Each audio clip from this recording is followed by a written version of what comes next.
Hello বন্ধুরা, আমরা চলে এসেছি দীঘাতে। আর দীঘায় আমরা আছি old Digha sea and stand. তো আমরা এই হোটেলটায় অনেকবার থেকেছি, তো আমরা এখানে হোটেলের পুরো রিভিউ করব, হোটেলের ফুড কোয়ালিটির সম্বন্ধে। তো তোমরা পুরো ভিডিওটা দেখো, আশা করি তোমাদের খুব ভালো লাগবে। তো চলো এবার ভিডিওটা শুরু করা যাক। তো এটা ছিল আমাদের হোটেল সি অ্যান্ড স্ট্যান্ড, আর এটা পার্কিং এর ব্যবস্থা ছিল। এখানে খুব সুন্দর পার্কিং ছিল, মোটামুটি 10 থেকে 15টা গাড়ি হোটেলের ভেতরে পার্কিং এ রাখা যায়, বাকিটা হোটেলের বাইরে ওদের পার্কিং এর ব্যবস্থা আছে। এটা ছিল হোটেলের রিসেপশন।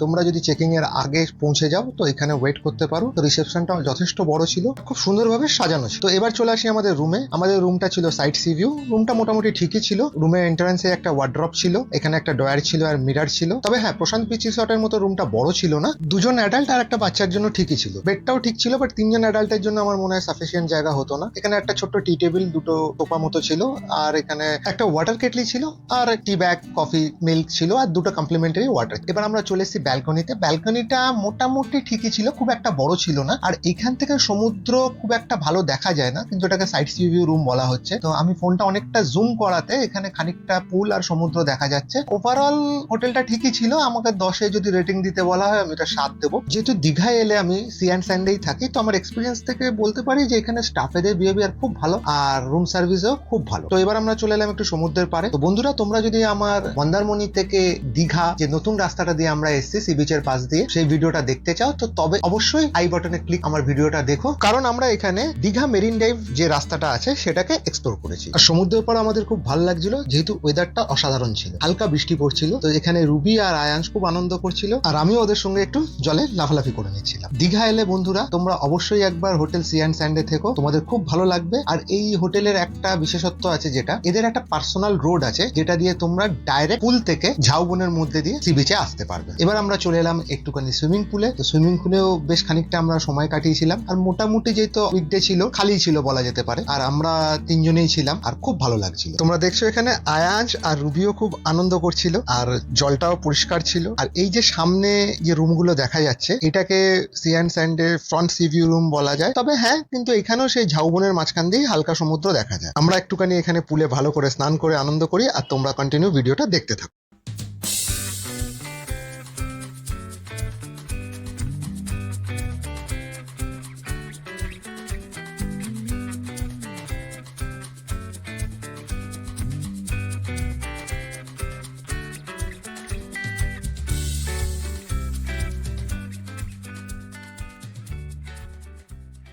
তো আমাদের স্নান হয়ে গেছে। আর এই হোটেলে আরেকটা বড় চমক আছে, যেটা আমি তোমাদের এবার দেখাচ্ছি। যেটা হলো এই হোটেলের ছাদটা বা রুফটপটা গ্রাস ম্যাট দিয়ে পুরো কভার করা আছে। এখানে রাত্রিবেলা তোমরা ডিনারও করতে পারো, বা পার্টি থাকলে পার্টিও করতে পারো। ইভিনিং থেকে এখানে লাইট জ্বালিয়ে দেওয়া হয়, আর এই রুফটপটাকেও খুব সুন্দরভাবে সাজিয়ে রাখা হয়েছে। আর এখান থেকে সমুদ্রটাকে বেশ ভালোই দেখা যাচ্ছে।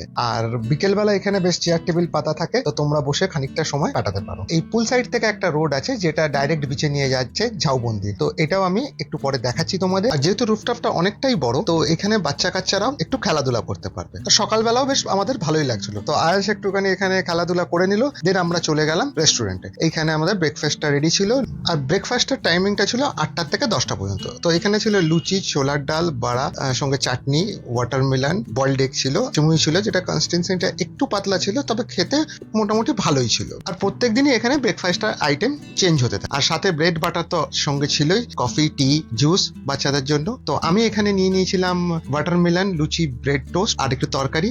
আর এখানে আমি আয়াংশের জন্য ডিমটাকে ছাড়াচ্ছিলাম, আর আয়াংশ একটু লাফালাফি করছিল, এদিক ওদিক ঘোরাঘুরি করছিল। আর এটা ছিল ওদের মকটেল কাউন্টারটা, এটাও খুব সুন্দর ছিল। আর এই হোটেলের যে প্যাকেজটা ছিল বন্ধুরা আমাদের, তো তার মধ্যে ব্রেকফাস্টটা ইনক্লুড ছিল। তো পুরো হোটেলের ট্যারিফ আমি তোমাদের সঙ্গে ডিসক্রিপশন বক্সে শেয়ার করবো। তো এবার দেখাবো তোমাদের এই হোটেলে আরেকটা নতুন চমক, যেটা পুলের পাশ দিয়ে যাওয়া যায় বিচের ধারে। আর এই রোডটা বলতে পারো এই হোটেলের প্রাইভেট রোড। আর এখানে একটা ঝাউবন আছে। তবে হ্যাঁ, এই ঝাউবনে শীতকালে অনেকে পিকনিক করতে আসে, আর রাস্তাটাও মোটামুটি পরিষ্কার। এখান দিয়ে আমরা ধীরে ধীরে বিচের ধারে এগিয়ে চলেছি। আর বন্ধুরা, তোমরা যদি আমাদের Kolkata to Mandarmani by road ভিডিওটা দেখতে চাও তো অবশ্যই আই বাটনে ক্লিক করে দেখো। আর আরেকটা ভিডিও যেটা আমরা মন্দারমণিতে ছিলাম প্রশান্ত বিচ রিসর্টের, সেটা দেখতে চাইলাম, সেটাও আমি আই বাটনে দিয়ে দিলাম। আর খুব শীঘ্রই আমি আমার নেক্সট ভিডিওটা আপলোড করবো, যেখানে দীঘার সাইট সিনের ভিডিওটা থাকবে। তো বন্ধুরা, যদি আমাদের ভিডিওটা তোমাদের ভালো লেগে থাকে তো আমার চ্যানেলটাকে অবশ্যই লাইক অ্যান্ড সাবস্ক্রাইব করো, আর বেল বাটনে ক্লিক করো নেক্সট ভিডিওর নোটিফিকেশন করার জন্য। তো টাটা, বাই বাই, দেখা হচ্ছে নেক্সট ভিডিও।